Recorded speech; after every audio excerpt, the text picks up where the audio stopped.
Hello everyone. G20 summit 2023 यानी कि India के पास में एक ऐसा चांस दुनिया को ये दिखाने का कि हम है क्या। दिसंबर 2022 में जैसे ही इंडिया ने G20 का लीडरशिप एज्यूम किया, उसके बाद से ही मल्टीपल लेवल्स पे तमाम तरीके की मीटिंग्स चल रही हैं देश के अलग अलग शहरों में। अभी जो करंट मीटिंग्स जो चल रही हैं G20 समिट लेवल की जो मीटिंग है, वो दिल्ली में भी प्रोसेस में है, इन प्रोसेस है। अब समिट का मतलब क्या होता है? समिट लेवल की जो मीटिंग्स होती है, समिट मीन्स जो हेड ऑफ द गवर्नमेंट या हेड ऑफ द स्टेट या किसी भी कंट्री की टॉप लीडरशिप जब मीटिंग करती है तो उसको समिट बोलते हैं। इसको शिखर वार्ता भी इसीलिए बोलता है। G20 में दो तरीके की मीटिंग्स हुई, एक गवर्नमेंट लेवल पे और दूसरी सिविल सोसाइटी के लेवल पे। फिलहाल गवर्नमेंट ऑफिशियल लेवल पे समिट जो टॉप लीडरशिप है वो मीटिंग्स चल रही है। इन मीटिंग्स में ऐसा होना क्या है? ग्लोबलाइजेशन का फ्यूचर डिसाइड होना है इन मीटिंग्स के अंदर। ग्लोबलाइजेशन काम करेगा या फिर एक प्री मैच्योर डेथ हो जाएगी ग्लोबलाइजेशन की, ये G20 की इन मीटिंग्स में तय होना है। आज की कंडीशन में world order fully mess condition में है। सो एक बेहतर वर्ल्ड ऑर्डर को बनाना है, उसके लिए इंडिया की लीडरशिप रिक्वायर्ड है, जरूरी है। एक ऐसा बेहतर वर्ल्ड जिस जो सभी के लिए इक्विटेबल हो, इक्विटेबल टू ऑल, सभी के लिए बराबरी का हो। ये सब जानने से पहले हमें थोड़ा G20 का हिस्ट्री में जाना होगा कि G20 आखिर है क्या। ये G20 की जो कॉन्सेप्ट है वो आई कहाँ से? देखिए, जब सेकेंड वर्ल्ड वॉर के बाद में वर्ल्ड की सारी इकोनॉमीज ऑलमोस्ट खत्म हो गई थी, तो एक अटेम्प्ट किया गया एक ऐसा लिबरल इंटरनेशनल इकोनॉमिक ऑर्डर बनाने का जो सबके लिए सस्टेनेबल हो। इस प्रयास के अंदर कुछ इंस्टीट्यूशंस बनाए गए। उनमें से सबसे पहला ITO, जो मटेरियलाइज नहीं हो पाया और उसको रिप्लेस किया गैट ने। वही गैट 1995 में एज WTO बन के आया। तो पहला इंस्टीट्यूशन WTO। दूसरा ऐसा ही एक इंस्टीट्यूशन है IMF और तीसरा है वर्ल्ड बैंक। तो WTO, IMF and world bank ये तीनों लिबरल इंटरनेशनल इकोनॉमिक ऑर्डर्स के तीन पिलर्स हैं, माने जाते हैं। इंटरनेशनल रिलेशन के अंदर एक थ्योरी है, हेजिमोनिक स्टेबिलिटी थ्योरी। इस थ्योरी का ये मानना है कि अगर लिबरल इंटरनेशनल इकोनॉमी को मेंटेन करना है तो कोई होना चाहिए इस शो को मैनेज करने के लिए। There has to be someone to manage the show.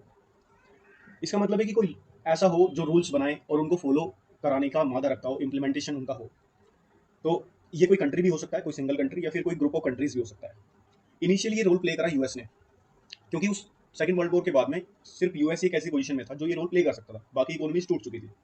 लेकिन उसके बाद में धीरे धीरे जो वॉल्यूम तो ट्रेड्स काफ़ी बढ़ा, तो ये इश्यूज जो आते हैं ट्रेड्स के वो भी काफ़ी इंक्रीज हो गए। अब ये यूएस के लिए अलोन ये पॉसिबल नहीं था कि वो मैनेज करे और इस बर्डन को ले। सो इसलिए सबसे पहले एक कॉन्सेप्ट इमर्ज हुआ G7 कंट्रीज का। ये जो G7 कंट्रीज हैं ये इंडस्ट्रियल नॉर्थ्स को रिप्रेजेंट करते हैं। तो G7 कंट्रीज को ये जिम्मेदारी दी गई कि वो ग्लोबल अफेयर्स को मैनेज करेंगे। उसके बाद में कोल्ड वॉर 1990s में ऑलमोस्ट एंड हो गया। जो पोलैरिटी थी उसका एंड हो गया, ब्रेकिंग ऑफ पोलैरिटी। उसके बाद में दुनिया एक नए फेज में एंटर करती है जिसको बोलते हैं ग्लोबलाइजेशन। ग्लोबलाइजेशन स्टार्ट हुआ। अब ग्लोबलाइजेशन का मतलब क्या है? ग्लोबलाइजेशन का मतलब यही है कि जो लिबरल इंटरनेशनल ऑर्डर है वो पूरी दुनिया में एक्सपांड होना है, उसका धीरे धीरे एक्सपेंशन होना है। ठीक है, globalisation means expansion of liberal international order. इसके रिजल्ट में क्या हुआ? कुछ नए प्लेयर्स उभर के आए जिनको इमर्जिंग इकोनॉमी आप बोलते हैं, उनमें हमारा इंडिया भी है। अब ये रियलाइज किया गया जब ये नए प्लेयर्स उभर के आए तो उसकी वजह से काम और ज़्यादा बढ़ा। तो ये रियलाइज हुआ कि इन कंट्रीज़ का भी कुछ से होना चाहिए। ठीक है, वो कंट्रीज़ को जैसे एशियन टाइगर्स हैं या फिर ब्रिक्स इकोनॉमीज़ हैं, Brazil, Russia, India, China and south Africa.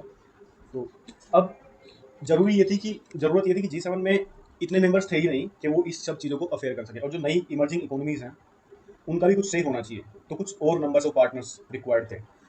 इसी के चलते एक नई कॉन्सेप्ट का जन्म होता है जो है G20 का जो इमरजेंस है वो इसी वजह से हुआ है। उसके बाद में कुछ कुछ ऐसे इवेंट्स भी हुए उसी ड्यूरेशन में जिन्होंने इस प्रोसेस को और ज़्यादा बूस्ट किया। उसमें से एक ही प्रोसेस है एशियन फाइनेंशियल क्राइसिस 1997 में, और दूसरा ग्लोबल फाइनेंशियल क्राइसिस जिसने इसको और ज़्यादा बूस्ट किया। दुनिया को ये रियलाइज़ हुआ जब 1997 का एशियन फाइनेंशियल क्राइसिस जब आता है तो दुनिया को ये रियलाइज़ हुआ कि हमें कोऑपरेट करना पड़ेगा। अब कोऑपरेशन को करने के जो डिज़ायर थी उसके चलते G20 इमर्ज होता है। इनिशियली फॉरेन मिनिस्टर का मीट होता था और उसके बाद में धीरे धीरे इसको एक्सपैंड करके समिट लेवल पे कर दिया गया। G20 वाइटल कंपोनेंट है ग्लोबल इंटरनेशनल पॉलिटिक्स का और इकोनॉमिक्स का भी। इकोनॉमिक जो ऑर्डर है उसका एक इंपॉर्टेंट कंपोनेंट है। G20 वर्ल्ड ट्रेड की डायरेक्शन अब सेट करता है। अब ऐसा क्यों है? क्योंकि इससे बड़े बड़े इंस्टीट्यूशन अवेलेबल है, लेकिन G20 ही क्यों वर्ल्ड ट्रेड की डायरेक्शन डिसाइड कर रहा है? जैसे WTO इससे एक बड़ी ऑर्गेनाइजेशन है, उसमें नंबर्स ऑफ कंट्रीज भी ज़्यादा है, लेकिन WTO ऑलमोस्ट डेडलॉक की स्टेट में है। WTO और G20 में बेसिक डिफरेंस ये है कि WTO एक ऑर्गेनाइजेशन है, वहाँ सेट ऑफ रूल्स रिजिड है। जो फॉलो करने होते हैं, इसलिए हर कंट्री उसको अवॉइड कर रहा है फिलहाल।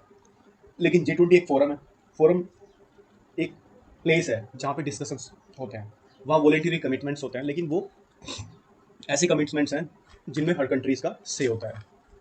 अब हम कुछ फैक्चुअल इन्फॉर्मेशन देखते हैं G20 के अबाउट में। तो G20 है क्या? G20 एक इन्फॉर्म ग्रुप है 19 कंट्रीज और यूरोपियन यूनियन का। यहाँ पे IMF और वर्ल्ड बैंक का भी रिप्रेजेंटेशन है। G20 का मतलब ये पता ही नहीं है कि यहाँ 20 नेशंस है, एक इसमें यूरोपियन यूनियन है, उसके अंदर बहुत सारे नेशंस हैं। यहाँ पर इस G20 के अंदर वर्ल्ड की लार्जेस्ट एडवांस और इमर्जिंग दोनों तरीके की इकोनॉमीज हैं, एक मिक्स प्लेटफॉर्म है बेसिकली। G20 इंपॉर्टेंट क्यों हो जाता है? क्योंकि G20 वर्ल्ड के 80% GDP को रिप्रेजेंट करता है, 75% इंटरनेशनल ट्रेड्स G20 के अंदर जो कंट्रीज हैं उनसे बिलोंग करता है, और 60% वर्ल्ड की पॉपुलेशन G20 कंट्रीज में रहती है। अब ओरिजिन हमने ऑलरेडी डिस्कस किया है, लेकिन फैक्चुअल इन्फॉर्मेशन की अगर बात करें तो 1999 में इस्टेब्लिश होता है, और रीजन था एशियन फाइनेंशियल क्राइसिस। उसी के चलते ये G20 का एस्टेब्लिशमेंट होता है। टाइप क्या था जब स्टार्ट हुआ? तो एक फोरम था जहाँ पर फाइनेंस मिनिस्टर और सेंट्रल बैंक जो है हर कंट्री के, उनके गवर्नर मिलते थे और इकोनॉमिक और फाइनेंशियल इश्यूज को डिस्कस करते हैं। लेकिन 2008 में ग्लोबल फाइनेंशियल क्राइसिस जब हुआ तो उसके बाद में इसका जो लेवल है उसको अपग्रेड कर दिया गया, और हेड ऑफ द स्टेट और government, head of the state या फिर गवर्नमेंट के जो हेड है, प्रेसिडेंट, टॉप लीडरशिप जो है बेसिकली, वो उनकी मीटिंग्स हेल्ड होने लगी। यानी कि समिट लेवल की जो मीटिंग्स है वो 2008 से स्टार्ट हुई है। जो एक्टिविटी का स्कोप है वो जियो इकोनॉमिक्स से बढ़ के अब जियो पॉलिटिक्स भी हो गया है। पॉलिटिकल इश्यूज भी यहाँ पे डिस्कस होते हैं। अब G20 समिट में प्रेसिडेंसी कैसे डिसाइड होती है? ये रोटेशनल बेस पे डिसाइड होती है।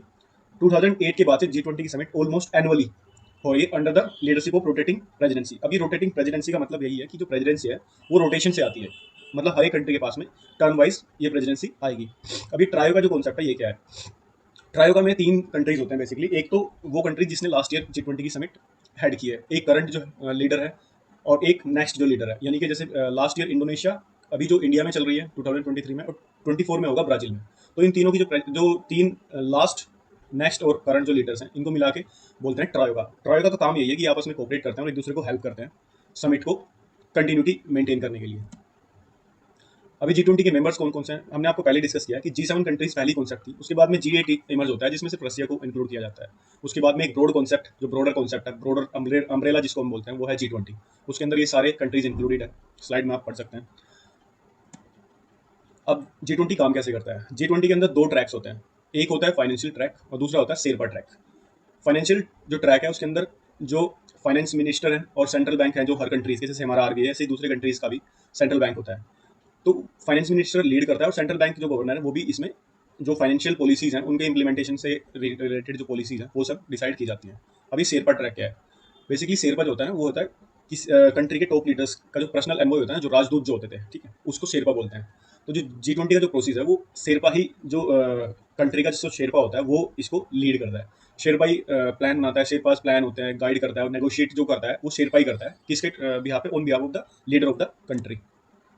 अब यहाँ पे इश्यूज क्या क्या एड्रेस होंगे G20 के अंदर? सिर्फ कोई एक सिंगल इश्यूज नहीं, यहाँ पे मल्टीपल लेवल्स के इश्यूज अब एड्रेस होते हैं। सबसे इंपॉर्टेंट जैसे financial market, tax, official policies, trade, agriculture, terrorism, energy, climate change और हेल्थ।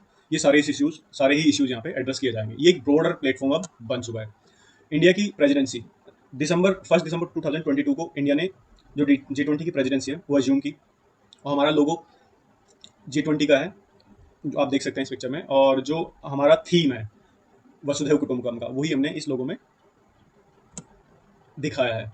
तो G20 का लोगो और थीम थोड़ा सा उसके बारे में डिस्कस करते हैं। जो G20 का लोगो है वो बड़ा स्पेशल है, क्योंकि इसने जो हमारे इंडियन फ्लैग के, नेशनल फ्लैग के जो 4 कलर्स हैं, सैफ्रॉन, व्हाइट और ग्रीन, और ब्लू जो बीच में एक रहता है, उन कलर्स का ही इसमें यूज़ किया गया है। ठीक है, इसमें प्लेनेट अर्थ को दिखाया गया है, एक लोटस को दिखाया गया है जिसमें 7 पीटल्स हैं। 7 पीटल्स रिप्रेजेंट करती हैं 7 कंटिनेंट को।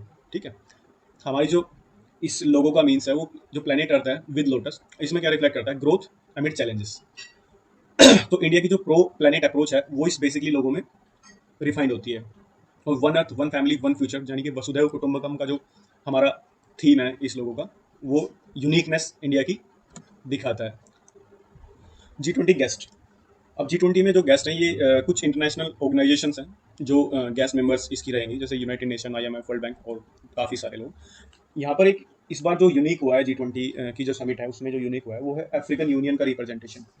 जो G20 का लीडरशिप जिस कंट्री के पास में होती है उसके पास में एक स्पेशल पावर है कि वो किसी भी कंट्री को इनवाइट कर सकता है एज ए गेस्ट मेंबर। तो इंडिया ने यहाँ पर इनवाइट किया है अफ्रीकन यूनियन को, जो बहुत ही सिग्निफिकेंट है। ये शो करने के लिए कि जो इंडिया का कमिटमेंट है, इंडिया का ये कमिटमेंट है कि जो 21st सेंचुरी है वो इंडो अफ्रीकन सेंचुरी होने वाली है। तो ये इस कमिटमेंट की तरफ इंडिया का जो डेडिकेशन है वो शो करता है।